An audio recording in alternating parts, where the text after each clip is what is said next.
तो सख्त हिफाजती इंतजाम के दरमियान श्री अमरनाथ यात्रियों का तीसरा जत्था, जिसमें 4,903 यात्री हैं, आज सुबह सवेरे जम्मू के भगवती नगर यात्री निवास से पवित्र गुफा के लिए रवाना हुए। उधर नूनवन बेस कैंप जो है वहां से दूसरा जत्था आज दर्शन के लिए रवाना हुआ। हमारे साथ जैस्मिन जो कि हमारी नुमाइंदा है नूनवन बेस कैंप में मौजूद हैं। इसके अलावा राजेंद्र जी जम्मू से लगातार मौजूद है, खबरें दे रहे हैं। जैस्मिन, आपके पास आना चाहूंगा कि दूसरा जत्था नूनवन बेस कैंप से निकल गया सुबह सवेरे दर्शन के लिए, किस तरह का मंजर, किस तरह का माहौल आप वहां पर कैंप में देख पाई?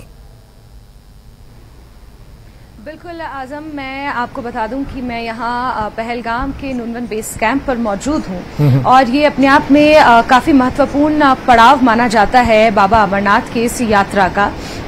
और यहाँ पर अभी सुबह से लेकर अभी तक अगर मैं बात करूं तो लगभग 2700 यात्रियों को यहाँ से छोड़ा जा चुका है, जो चंदनवाड़ी की ओर रुख कर चुके हैं, जो इस यात्रा का दूसरा महत्वपूर्ण पड़ाव माना जाता है। आज सुबह की तस्वीरें आपने देखी होंगी। 4 बजे के आसपास यात्रियों का जत्था यहाँ से रवाना होना शुरू हुआ और उसके बाद यात्रियों को यहाँ से रवाना किया गया। अलग अलग गाड़ियों में यात्री यहाँ से चंदनवाड़ी तक गए। और आजम, यहाँ बताना जरूरी है कि लगभग 11 बजे के आसपास का वो समय होता है जब तक चंदनवाड़ी आपको क्रॉस करना होता है। उसके बाद चंदनवाड़ी के जो भी दरवाजे हैं, जो गेट्स हैं, वो बंद हो जाते हैं और इसीलिए सुबह से ही ये जो सिलसिला है यात्रियों को यहाँ से रवाना किए जाने का, वो शुरू हो जाता है। अगर नूनवन बेस कैंप के इंतजामों की मैं बात करूं तो यहाँ पर इंतजाम बेहद बेहतरीन तरीके से किए गए हैं। इस बार इंतजामातों में काफी एडवांसमेंट भी देखने को मिल रहा है, मॉडिफिकेशन भी देखने को मिल रहा है। जितनी मैंने यहाँ पर यात्रियों से सुबह बात की, लगभग 616 महिलाओं को इस दूसरे जत्थे में रवाना किया गया है। और जिस तरीके से आपने भी अपडेट्स दी कि तीसरा जो जत्था है वो जम्मू से रवाना हो चुका है और ताजा अपडेट के मुताबिक यहाँ पर वो रामबन के आसपास वो तीसरा जत्था पहुंचने वाला है और रामबन के बाद काजीगुंड पहुंचेगा, जहां से फिर 2 रास्ते बाइफर्केट हो जाते हैं। एक, जो लोग सोनमर्ग से बालटाल होते हुए जाना चाहते हैं तो उनका रास्ता अलग हो जाता है और फिर जो लोग इस अनंतनाग जिले के पहलगाम से होते हुए जाना चाहते हैं उनका रास्ता वहां से अलग हो जाता है। इंतजाम यहाँ पर काफी पुख्ता है।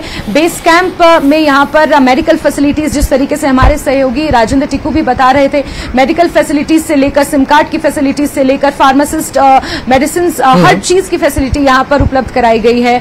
बहुत सारी निजी संस्थाएं हैं जो लंगर यहाँ पर लगाती हैं। कुछ संस्थाओं के अधिकारियों से मेरी बातचीत हो पाई, हालांकि बेस कैंप के अंदर जाने की अनुमति हमें नहीं है, लेकिन बाहर उनसे अनौपचारिक तौर पर जब मैंने बातचीत की तो बहुत सी समाज सेवी संस्थाएं ऐसी हैं जो बीते 30 से 33 सालों से यहाँ पर लंगरों का आयोजन कर रही हैं। और यात्रियों से जो मैंने बातचीत की, आजम तमिलनाडु से लेकर महाराष्ट्र से लेकर गुजरात, मध्य प्रदेश, उत्तर प्रदेश, दिल्ली और हर जगह से, देश के हर कोने से यहाँ पर श्रद्धालु पहुंचे हुए हैं। विविधता में एकता की बात हम करते हैं। यहाँ पर उनका कल्चर अलग है, खान पान अलग है, रहन सहन अलग है आजम, लेकिन जो एक चीज कॉमन है वो है यहाँ पर उनका भगवान पर विश्वास, भगवान पर जिसमें यहाँ पर एक सवाल आपसे करना चाहूंगा, लैंग्वेज को लेकर कि जो साउथ से लोग वहां पर पहुंच रहे हैं वो हिंदी नहीं बोल पाते हैं, तो क्या वहां पर कुछ उनको दुश्वारी होती है, कुछ मुश्किलात पेश आती हैं, या वहां पे उनके लिए कुछ अलग से इंतजाम किए गए हैं कि अगर कुछ वो जानना चाहती हैं, कुछ पूछना चाहती हैं, कुछ हेल्प डेस्क वहां पर उनके लिए बना हुआ है कुछ? बिल्कुल आजम, देखिए हेल्प डेस्क की अगर मैं बात करूं तो यहाँ पर इंतजामात अपने आप में इतने पुख्ता हैं कि जो मैं समझ पाई हूं, मुझे नहीं लगता कि किसी एक पर्टिकुलर हेल्प डेस्क की यहाँ पर जरूरत पड़ेगी। लेकिन जो श्राइन बोर्ड की तरफ से यहाँ पर व्यवस्थाएं की गई हैं वो अपने आप में इतनी चाक चौबंद है कि यात्रियों को यहाँ पर किसी तरह की कोई असुविधा मुझे नजर नहीं आई। मैंने बात की, लोग तमिलनाडु से यहाँ पर पहुंचे हुए थे, डेफिनेटली वो हिंदी नहीं बोल पा रहे थे। जब मैंने भी उनसे बात की तो मुझे भी इंग्लिश का ही सहारा लेना पड़ा, लेकिन जितना उन्होंने बताया महिलाओं के लिए और अगर उस दृष्टिकोण से देखा जाए तो काफी ज्यादा सेफ है। लैंग्वेज एज सच कोई बैरियर नहीं है, बिकॉज यहाँ पर जो भी यात्री तैनात हैं या जो भी लंगर की व्यवस्थाएं लगाई गई हैं, जो भी मेडिकल कैंप्स लगाए गए हैं, वहां पर मल्टीलिंगुअल लोग हैं, या कश्मीरी बोल सकते हैं, हिंदी बोल सकते हैं और कुछ हद तक अंग्रेजी भी यहाँ पर लोग बोल सकते हैं। तो मुझे नहीं लगता कि लैंग्वेज एक बैरियर यहाँ पर रहा होगा। व्यवस्थाएं यहाँ पर पुख्ता है, खाने पीने की, लंगर की, इसके अलावा रहने की। तो कुल मिलाकर देश भर से जो यहाँ लोग पहुंच रहे हैं, यात्री यहाँ पहुंच पहुंच रहे हैं वो इन व्यवस्थाओं से काफी संतुष्ट है। सिक्योरिटी के हवाले से अगर मैं बात करूं तो इस बार 3 टियर सिक्योरिटी सिस्टम यहां पर लगाया गया है और खास बात यह है कि इस बार एक बड़ा जिम्मा आईटीबीपी को भी सौंपा गया है, क्योंकि आपको याद होगा पिछली बार जिस तरीके से इस अमरनाथ यात्रा पर डिजास्टर एक आया, नेचुरल डिजास्टर यहां पर आया था, फ्लैश फ्लड आ गया था, कई लोगों ने उसमें अपनी जान गंवा दी थी, उसके बाद से ही कई लोग लापता भी हो गए थे। तो RFID कार्ड्स भी इस बार जो है वो नया यहाँ पर अपग्रेड किया गया है, रेडियो फ्रीक्वेंसी आइडेंटिफिकेशन कार्ड की लोगों को अगर भगवान न करे इस तरह की कोई आपदा आए तो लोगों को वहां पर पहचान करने में, उन्हें ढूंढने में कोई परेशानी ना हो। इसके इतर यहाँ पर ड्रोन कैमरों से नजर रखी जा रही है, हवाई सेवाएं कल से रिज्यूम की जा चुकी हैं और सॉटीज भी यहाँ पर की जा रही हैं और एरियल यहाँ पर सर्विलेंस भी किया जा रहा है। आपको ज्ञात होगा कल आर्मी ने इसको लेकर एक प्रेस कॉन्फ्रेंस भी की थी, प्रेस ब्रीफिंग भी दी थी। पहला जो सुरक्षा लेयर है वो जम्मू कश्मीर पुलिस के हवाले है, फिर जो मेजर सिक्योरिटी अगर जो देख रहे हैं वो पैरामिलिट्री फोर्सेस है जिसमें आईटीबीपी है, फिर सीआरपीएफ ने यहां पर मोर्चा संभाला हुआ है, आईटीबीपी की एक स्पेशल टीम जिसे माउंटेन रेस्क्यू टीम कहा जाता है MRT, वो यहां पर एक स्पेशल जिम्मा संभाले हुए हैं जो माउंटेन्स पर जिस तरह की आपदा अगर आए, माउंटेन्स की उन्हें खासतौर पर ट्रेनिंग दी जाती है। आईटीबीपी का एक स्पेशल एक ये जत्था होता है और इन्हें इस बार नियुक्त किया गया है। और बाहर की जो आउटर लेयर अगर मैं बात करूं तो वो सेना के हवाले है, जो दूर दराज की पहाड़ियां हैं वहां पर सेना तैनात है, तो सुरक्षा के चाक चौबंद इंतजाम है। और जिसमें एक सवाल ये भी करना चाहूंगा कि अक्सर हमने देखा है जब यात्रा शुरू होती है उस वक्त बर्फबारी होती है या बारिश होती है जिसकी वजह से यात्रा रोकनी पड़ती है। इस बार मौसम विभाग का क्या कहना है? क्या मौसम अभी भी, क्योंकि 3 दिन से तो बिल्कुल ठीक ठाक है मौसम, आगे का क्या है? क्या मौसम खुला ही रहेगा?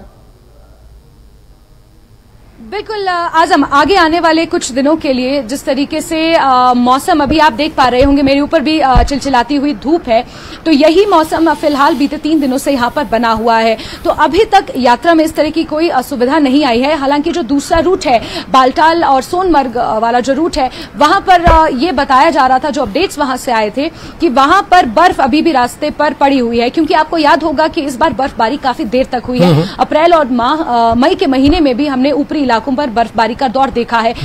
तो जो अगर हम थोड़ा हाइट की बात करें, जब चंदनवाड़ी से शेषनाग की ओर जाते हैं, फिर उसके बाद पंचतारणी की तरफ जब हम जाते हैं तो वहां पर बर्फ जरूर है और बीआरओ ने जिम्मा संभाला है इस रोड को पूरे तरीके से क्लियर किया जा रहा है। जहां जहां बर्फ है, बर्फ हटाने का काम अभी भी जारी है। बालटाल वाले रूट से कल अपडेट आया था कि वहां पर बर्फ अभी भी हटाई जा रही थी रास्ते से, लेकिन यात्रियों को किसी तरह की कोई असुविधा वहां पर नजर नहीं आ रही है। बिल्कुल, जैस्मिन आपको रोकना चाहूंगा, राजेंद्र भी हमारे साथ जुड़े हुए हैं। राजेंद्र जी, आपके पास आना चाहूंगा। इस बार यात्रा 62 दिन के लिए होनी है, इसको लेकर किस तरह का जोश है? क्योंकि बहुत ज्यादा यात्री इससे पहले नहीं जा पाते थे, लेकिन इस बार 62 दिन का योग है, तो इसमें ज्यादा से ज्यादा यात्री जो है वो दर्शन के लिए पहुंच पाएंगे। किस तरह का रद्दअमल या किस तरह का रुझान लोगों का देखने को मिल रहा है इस 62 दिन को लेकर?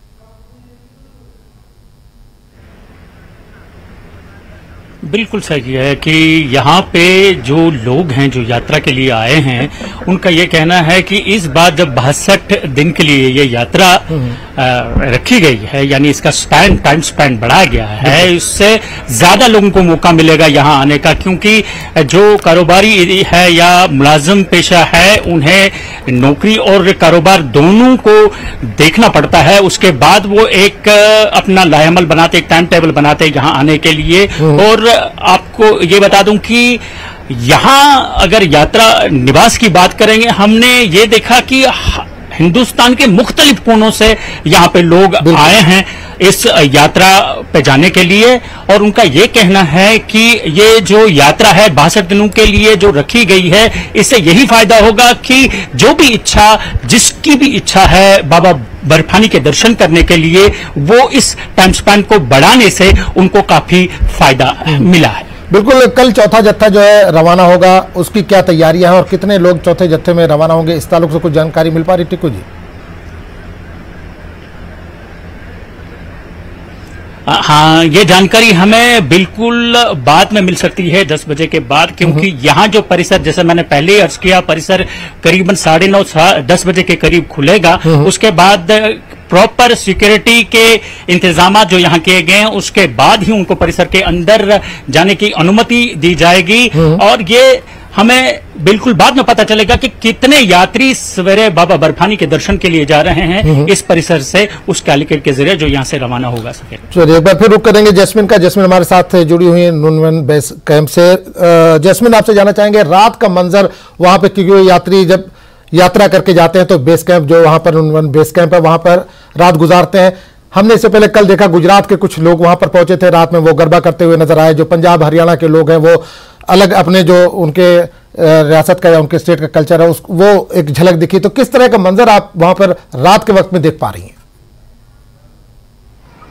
बिल्कुल आजम, मैं आपको बताऊं रात का जो मंजर था, जो मैंने अनुभव किया, वो अपने आप में बेहद खूबसूरत था। सबसे पहले तो पहलगाम की खूबसूरती और कलकल बहती हुई यहाँ पर ये नदी और इसके ऊपर भक्तिमय पूरा माहौल। यहाँ से कुछ ही दूरी पर, लगभग 1 किलोमीटर की दूरी पर शिव गौरी का एक मंदिर है। हालांकि बेस कैंप के अंदर जाने की अनुमति मीडिया को नहीं है, लेकिन उसके बावजूद हमने कोशिश की कि किस तरीके का माहौल यहाँ पर रहता है वो दर्शकों को बताएं। तो 1 किलोमीटर के डिस्टेंस पर आजम यहाँ पर गौरी शंकर का मंदिर है, वहां पर भी लंगर का आयोजन किया गया है और वहां पर भी सुबह से ही चाय नाश्ते का प्रावधान यात्रियों के लिए किया गया है। तो जब यात्री जम्मू से यहाँ पहुंचते हैं, फिर यहाँ पर इस बेस कैंप पर वो ठहरते हैं, तो पहलगाम में घूमने की भी इच्छा उनकी रहती है। तो शाम से ही यहाँ पर सैलानियों के साथ साथ यात्री भी आपको गले में RFID कार्ड डाले हुए खूब नजर आएंगे यहाँ पहलगाम की सड़कों पर। उसके अलावा यहाँ पर जो गौरी शंकर का मंदिर है वहां पर लंगर लगाया गया है, DJ का प्रावधान होता है, रात को वहां पर आरती होती है और यहाँ पर बहुत सारे जो साधु संत हैं वो भी पहुंचे हुए हैं, इस आरती का हिस्सा बनते हैं। लंगर वो लोग यहाँ पर लेते हैं, ग्रहण करते हैं और दूर दराज से यहाँ पर श्रद्धालु पहुंचे हुए हैं और इतने एक्साइटेड, इतने थ्रिल्ड और इतने खुश यहाँ पर श्रद्धालु नजर आ रहे हैं। और बड़ी बात यह है कि जो इंतजामात हैं उनसे बहुत ज्यादा संतुष्ट हैं। तो कुल मिलाकर ये कहा जा सकता है कि जो ये यात्रा है, अभी इस यात्रा का आज दूसरा दिन है और तीसरा जत्था यहाँ पर आज पहुंचने वाला है। तो अभी तक जो अपडेट्स निकल कर आए हैं, यात्री काफी खुश हैं और भारी मात्रा में यात्री दर्शन कर चुके हैं। लगभग अगर आज और कल की बात की जाए तो 10,000 से ज्यादा श्रद्धालु दर्शनों के लिए रवाना हो चुके हैं और तीसरे जत्थे के स्वागत की यहाँ पर तैयारियां हो रही हैं। और आपने रात के मंजर की यहाँ पर बात की, तो रात को यहाँ बेहद खूबसूरत मंजर होता है, सेफ्टी एकदम यहाँ पर पुख्ता होती है, लंगर की व्यवस्थाएं होती हैं, भजन कीर्तन हो रहे होते हैं। जो मंदिर जिसका मैंने जिक्र किया, उस मंदिर के परिसर में साधु संत यहाँ पर, एक अघोरी बाबा यहाँ पर कल बहुत सुंदर नृत्य कर रहे थे। तो इस तरीके का मंजर होता है और लोगों में जो मैंने अनुभव किया आजम, ऐसा लगता ही नहीं है कि किसी दूसरे अलग अलग शहरों से, अलग अलग स्टेट से लोग यहाँ पर पहुंचे। ऐसा लगता है कि आप किसी एक जगह पहुंचे और आप एक ही परिवार का हिस्सा है। वो तस्वीरें बेहद खूबसूरत होती हैं आजम। बिल्कुल। जैस्मिन, एक आखिरी सवाल करना चाहूंगा। आपने कहा कि जो लोग हैं यहाँ पर आते हैं वो आसपास की जगहों को भी घूमना चाहते हैं, लेकिन यहाँ पर एक सिक्योरिटी मसला है, क्योंकि एक रूट तय किया गया कि इसी रूट पर आपको जाना है।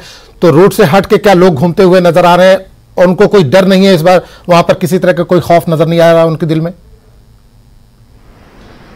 बिल्कुल आजम, खौफ जैसे शब्द का इस्तेमाल भी करना मुझे लगता है कि इस वक्त गलत होगा कि जिस तरीके से यहाँ पर व्यवस्थाएं की गई हैं, सिक्योरिटी इतनी चाक चौबंद है, माहौल इतना अच्छा है, तो यहाँ पर सैलानी तो घूमने आते ही हैं। क्योंकि पहलगाम, अगर इस यात्रा को कंसिडर ना किया जाए तो पहलगाम अपने आप में भी एक टूरिस्ट स्पॉट है। जो लोग श्रीनगर घूमने आते हैं, कश्मीर घूमने आते हैं, वो जाहिर सी बात है पहलगाम भी आते ही हैं।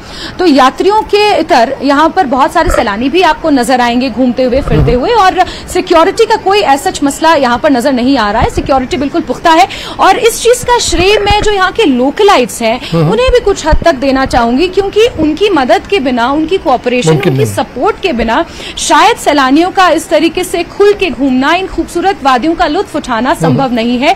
और कहीं ना कहीं ये जो यात्रा है, इतने सालों से, दशकों से ये यात्रा चली आ रही है और इस यात्रा में भी जो यहाँ के लोकल लोग हैं, जो कश्मीरीज हैं, जो कश्मीरी मुस्लिम्स यहाँ पर हैं, उनका बहुत बहुत बड़ा योगदान है। उनके सहयोग के बिना इस यात्रा को संचालित करना संभव नहीं है। तो कुल मिलाकर यात्रीज की अगर मैं बात करूं, वो भी काफी खुश हैं। जो सैलानी यहाँ घूमने आ रहे हैं वो भी यहाँ पर खुश नजर आ रहे हैं। ट्रैफिक को भी बेहद पुख्ता तरीके से यहाँ पर कंट्रोल किया गया है। सुबह के समय जरूर थोड़ा रश आपको देखने को मिलेगा, क्योंकि यात्री पहुंचते हैं, उन्हें रवाना किया जाता है, उसके बाद माहौल यहाँ पर शांत हो जाता है। फिर उसके बाद सैलानी यहाँ पर आपको नजर आएंगे, नदी के किनारे वो जाते हैं, घूमते हैं, लुत्फ उठाते हैं। फिर उसके बाद जब जत्था यहाँ पर पहुंचने लगता है, उसके बाद ट्रैफिक एडवाइजरीज को अलग तरीके से यहाँ पर फिर इंप्लीमेंट किया जाता है। आजम, चलिए, बहुत बहुत शुक्रिया जैस्मिन आपका, और राजेंद्र जी आपका भी बहुत बहुत शुक्रिया जम्मू से तमाम जानकारी देने के लिए। तो नाज़रीन, फिलहाल वक्त हो चला एक छोटे से ब्रेक का। ब्रेक के बाद फौरन हाजिर होते हैं।